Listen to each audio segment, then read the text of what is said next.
The world remembers when Michael Jackson died, and the media quickly labeled it an overdose, pushing the story forward without pause.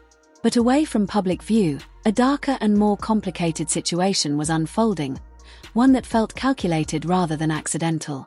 It did not seem random. It seemed orchestrated. A man named Dave Schwartz chose to confront Dr. Evan Chandler and secretly record him, capturing disturbing claims about his intentions toward Jackson and his circle. I interviewed several, and I picked the nastiest son of a bitch I could find. Once I make that phone call, this guy is just going to destroy everybody in sight, any devious, nasty, cruel way that he can do it. And I've given him full authority to do that. He'll be a if I don't get what I want. If I go through with this, I win big time. I will get everything I want, and they will be destroyed forever. Shortly before his death, Michael Jackson reportedly made a final call, expressing fear that someone was setting him up. He warned that if anything happened to him, it would be staged to appear as a drug overdose rather than something more deliberate. I don't know if I should tell you this, but I don't know who may be listening. There may be a group of people that want to get rid of me. They don't want me here anymore. I don't understand it. What do you mean? Talk to me. I can't talk about it over the phone. I don't know what's going to happen, but I just feel in my soul, only God knows,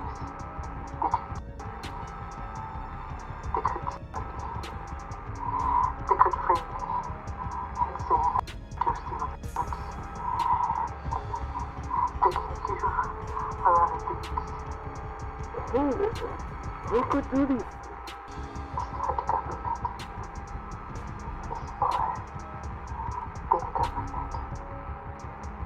But I don't know, TJ. I don't care. They can kill me. I don't even care my life anymore. I just want my children to be okay. My only choice.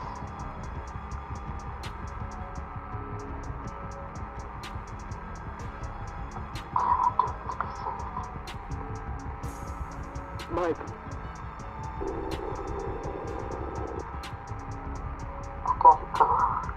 At the time, many dismissed those earlier warnings, but in hindsight they carried a disturbing weight. When investigators reached Michael Jackson's mansion in Los Angeles, the atmosphere inside felt unsettling. The bedroom was intensely hot, a fireplace burning, while handwritten notes covered mirrors and doors with scattered thoughts and phrases. The space where he was receiving treatment looked improvised rather than clinical, bare and disorganized, with an enforced stand, a hanging saline bag, and medication spread around.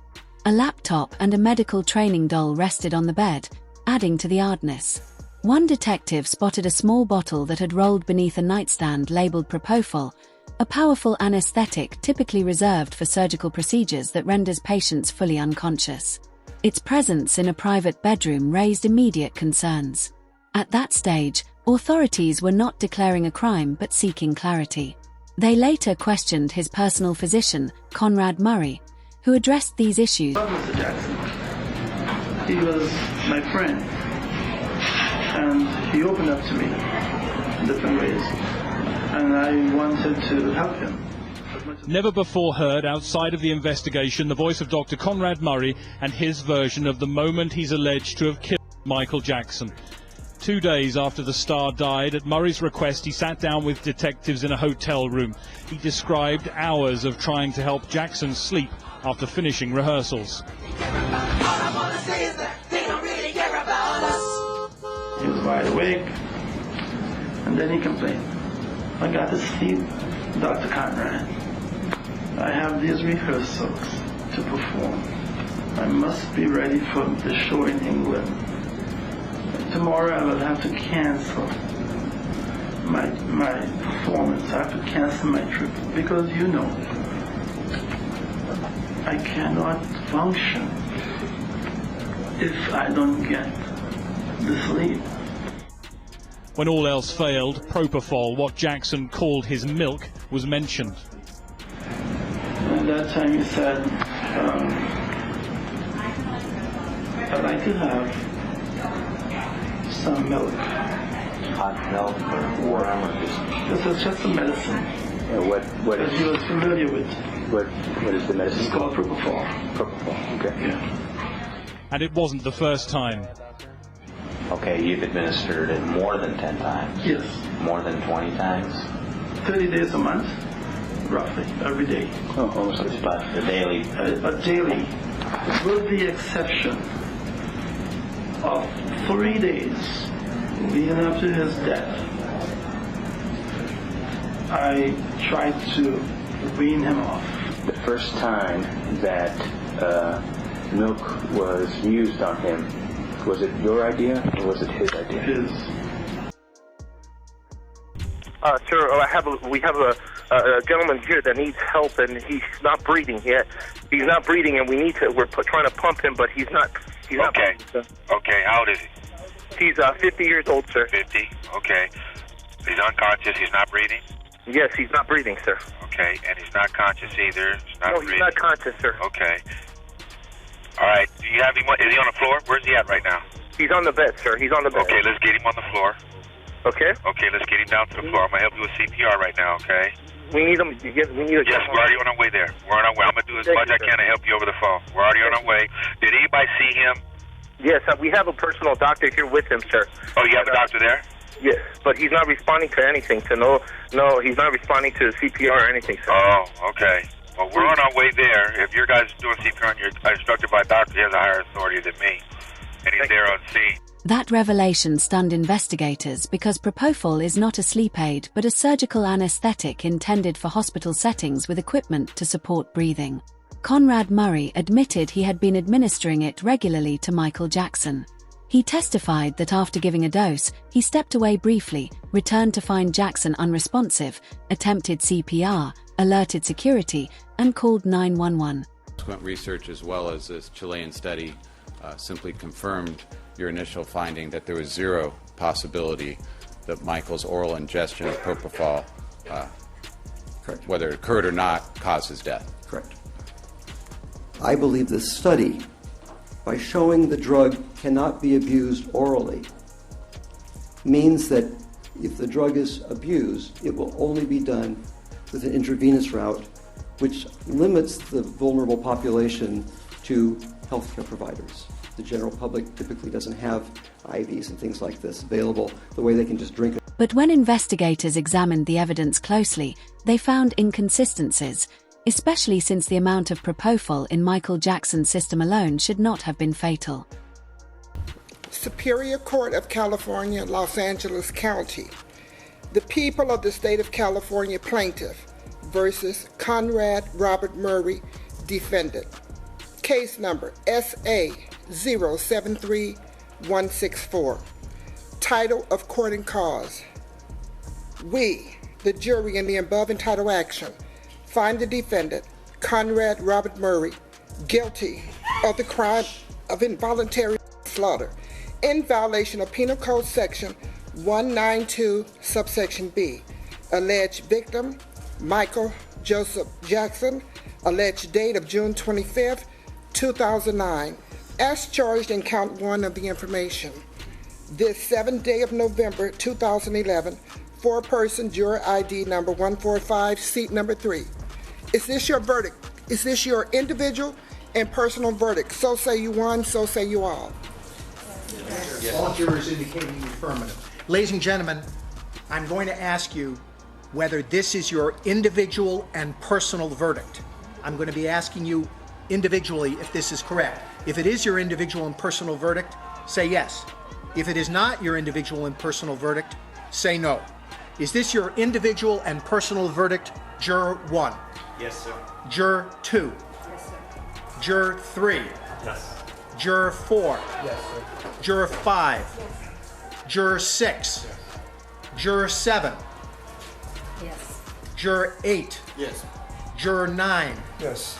Juror 10? Yes, sir. Juror number 11? Yes. Juror 12? Yes, sir. All jurors having indicated in the affirmative, the court clerk is directed to record the verdict. Do counsel waive further reading of the verdict as recorded? Mr. Waldron? Yes, Your Honor. Mr. Chernow? On the day of Michael Jackson's death, his doctor, Conrad Murray, had brought a medical bag into the mansion, but when they went to the hospital, the bag was missing. Murray seemed confused when questioned, but investigators later discovered it hidden in a closet in another room. Inside were used needles, empty bottles, and additional propofol, a discovery that dramatically shifted the investigation. The question arose: why would someone pause during a medical emergency to hide supplies? The autopsy revealed Michael was relatively healthy for a 50-year-old man, with no major diseases to explain sudden death. The toxicology report, however, confirmed acute propofol intoxication, ruling the death a homicide. Experts reviewing Murray's statements noted discrepancies. The amount of propofol in Michael's body far exceeded what Murray claimed, suggesting a continuous drip rather than a single dose. Investigators also found an 4-bag rigged with a propofol bottle, using gravity to control flow without proper medical pumps or breathing support, a setup extremely dangerous outside a hospital. Pharmacy records showed large quantities of propofol had been sent to Murray's girlfriend's apartment, far beyond normal medical practice. This painted a picture of reckless, improper care. Michael's supporters recalled his fears of being targeted or framed, and what was initially reported as an overdose was determined by investigators to be a homicide caused by negligent medical treatment. In 2011, Conrad Murray was convicted of involuntary manslaughter for his role in Michael's death. He's going to be humiliated beyond belief. He will not believe it. He will not believe what's going to happen. Beyond his worst nightmares. Sell one more record. If I go through with this, I win big time. I will get everything I want, and they will be destroyed forever. They will be destroyed. June is going to lose Jordy. She will have no right to ever see him again. Yeah. That's a fact, Dave. That's what's Does that help? Michael's career will be over. Does that help Jordy? Michael's career will be over. And does that help Jordy? That's irrelevant. Many fans remain convinced there's more behind Michael Jackson's death, recalling his final fears, the hidden medical bags, propofol in a bedroom, and the cleanup during CPR. Questions linger. Was it negligence, greed, or something more sinister? The evidence hints at possible foul play. Years earlier, in 1993, Evan Chandler had accused Jackson of abusing his 13-year-old son, Jordan. Fans, I wish to convey my deepest gratitude for your love and support. I am doing well and I am strong. As you may already know, after my tour ended, I remain out of the country undergoing treatment for a dependency on pain medication. This medication was initially prescribed to see the excruciating pain that I was suffering after recent reconstructive surgery on my scalp. There have been many disgusting statements made recently concerning allegations of improper conduct on my part. These statements about me are totally false. As I have maintained from the very beginning, I am hoping for a speedy end to this horrifying experience to which I have been subjected.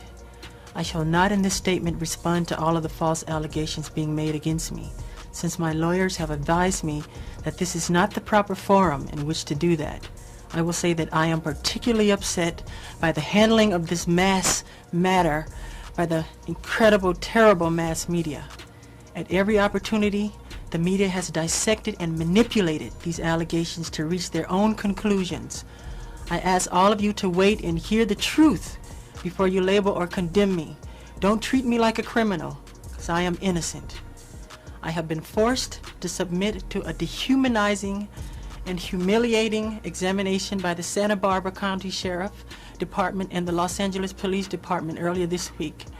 They served a search warrant on me which allowed them to view and photograph my body, including my penis, my buttocks, my lower torso, thighs, and any other area that they wanted.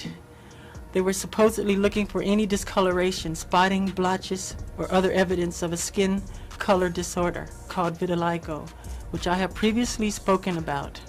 The warrant also directed me to cooperate in any examination of my body by their physician to determine the condition of my skin, including whether I have vitiligo or any other skin disorder. The warrant further stated that I had no right to refuse the examination or photographs, And if I failed to cooperate with them, they would introduce that refusal at any trial as an indication of my guilt.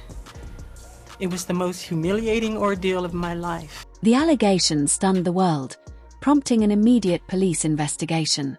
Surprisingly, the case was closed within a year due to lack of physical evidence. Yet the story didn't end there. The media frenzy escalated, compelling Michael Jackson to issue his own public statement.